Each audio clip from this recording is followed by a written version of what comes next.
नमस्कार शेतकरी मित्रांनो, मी संगम ॲग्रो. सध्या 2 दिवसापासून पाणी पडत आहे. त्या ठिकाणी पाणी आणि ऊन हे दोन्ही सोबतच आहे. त्या ठिकाणी दमट वातावरण तयार होऊन सध्या थ्रिप्सचा अटॅक त्या ठिकाणी वाढत चालला आहे आणि 2 दिवसापासून बऱ्याच प्लॉट हे व्हायरसला बळी पडत आहे. त्यावरती मुख्य कारण म्हणजे सध्या थ्रिप्स आणि कोळीचा प्रादुर्भाव त्या ठिकाणी वाढताना दिसत आहे.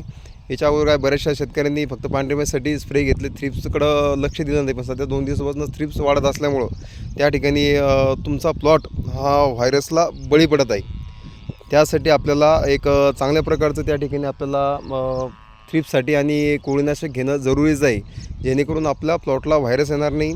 आज मी आलेलो एका प्लॉटवरती, त्या ठिकाणी बघू शकता. त्या ठिकाणी बऱ्यापैकी हा प्लॉट डेव्हलप झालेला आहे. त्या ठिकाणी आपण थ्रिप्ससाठी, त्यानंतर कोळीसाठी, पांढऱ्या माशीसाठी असेल, त्यानंतर तुमच्या आळीसाठी, यासाठी आपण बऱ्याच त्या ठिकाणी चांगले स्प्रे वगैरे दिलेलं आहे.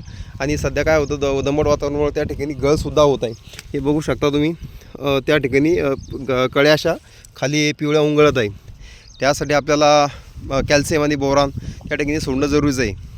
आणि कॅल्शियम बोरान सोडल्यामुळे नवीन शेंडाही त्या ठिकाणी चांगला निघेल आणि तंदुरुस्त निघेल. त्यानंतर आपल्या सिलिकॉनची त्या ठिकाणी फवारणी घेणं जरुरीचं आहे. अशा नियोजनासाठी संपर्क करा संगम ॲग्रो. धन्यवाद.